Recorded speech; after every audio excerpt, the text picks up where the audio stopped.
Good morning, नमस्कार, सत श्रीकाल। कैसे हैं आप लोग? Welcome back to our channel grow wide.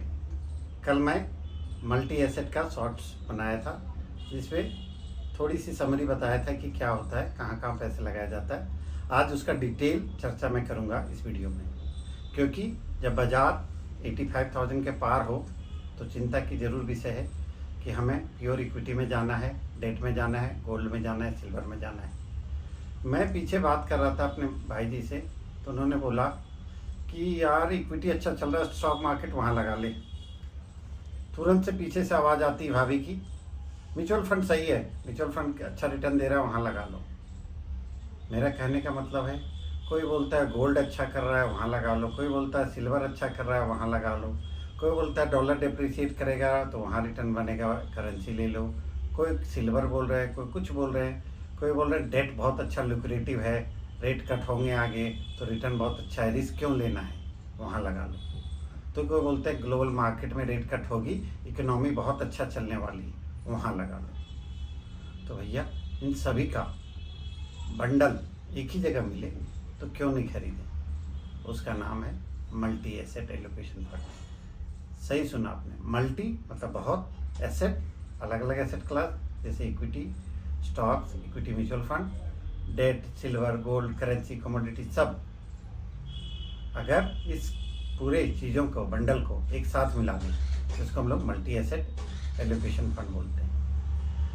अब ये balance advantage fund, equity savings में कैसे अंतर है ये बताता हूँ। मोस्टली बैलेंस एडवांटेज फंड में तीन ही कंपोनेंट होता है, इक्विटी, आर्बिट्राज और डेट। उसी में percentage according to the market fund manager कम करते रहते हैं या बढ़ाते रहते हैं, जिससे वो रिटर्न जनरेट करते हैं। इसमें टैक्सेशन इक्विटी का लगता है, यानी लॉन्ग टर्म के बाद, एक साल के बाद 12.5%, शॉर्ट टर्म में 20%। इक्विटी सेविंग जो बहुत ही ऑर्थोडॉक्स क्लास है, ऑर्थोडॉक्स इन द सेंस की रिस्क कम होता है, 20%, 15 से 20% large cap fund manager stock खरीद के रखते हैं, रेस्ट वो आर्बिट्राज और डेट में लगा के रखते हैं। तो यहाँ पे भी पीछे देखा गया कि 8-10% के करीब रिटर्न बन जाता है।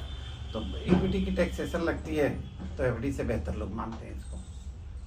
तो ये कैटेगरी जो मल्टी एसेट है, इस पे फंड मैनेजर नॉर्मली 30% से लेके 70-80% तक इक्विटी की परसेंटेज ले जाता है, जिस पे वो लार्ज कैप भी खरीदते हैं, मिड कैप, मल्टी कैप भी खरीदते हैं, बहुत सारे उस पर कॉम्बिनेशन होता है, थीमेटिक भी होता है। मेरा कहने का मतलब ये है कि फंड मैनेजर का पूरा राइट होता है इस पर कि कहाँ पे कितना परसेंटेज लगाएंगे depending on the market situation. But अभी की सिचुएशन में वो 40 से 50% लोग इस पर इन्वेस्टेड हैं, वो भी लार्ज कैप में। मिड एंड स्मॉल कैप में रिस्क नहीं ले रहे हैं, थीमेटिक में नहीं ले रहे हैं। थोड़ा बहुत कोई फंड मैनेजर किया होगा, वो अलग बात है।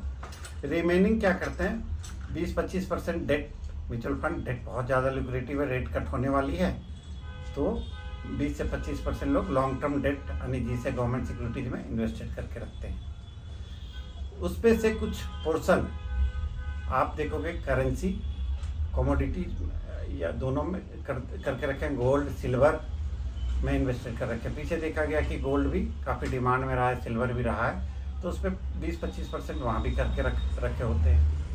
साथ में कुछ एएमसी म्यूचुअल फंड की कंपनियाँ इंटरनेशनल इक्विटी में भी इन्वेस्टेड करके रखते हैं, क्योंकि अभी रेट कट होगा और इंटरनेशनल इक्विटी मार्केट बहुत दिनों से नहीं चला है, तो अच्छी चांस है कि वो चलेगा।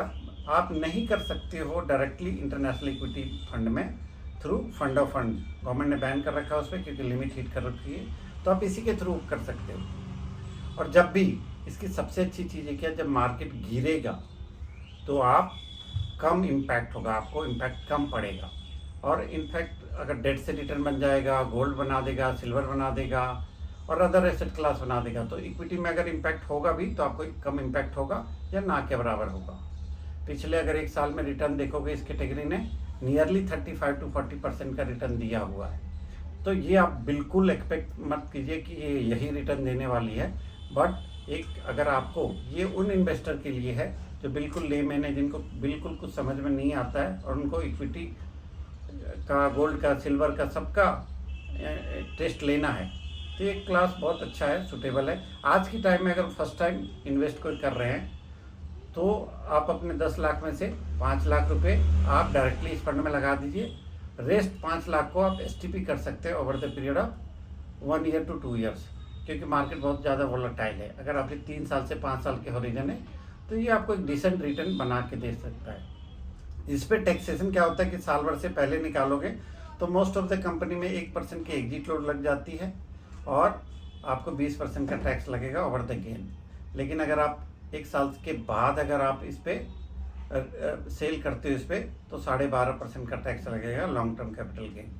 लेकिन मैं यही सजेस्ट करूंगा सभी से कि अगर आप 1 साल से कम के लिए आ रहे हो और इस पे इन्वेस्ट कर रहे हो तो आप बिल्कुल ना करें, आप डेट में ही रखें, क्योंकि मार्केट 1 साल में वोलेटाइल हो सकता है।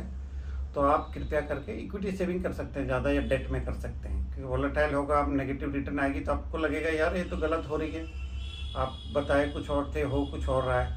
तो मैं सजेस्ट आपको यही कहूँगा कि आप इसे कम से कम हॉरिजन आपके 3 साल 5 साल होनी चाहिए तभी इन्वेस्ट करें।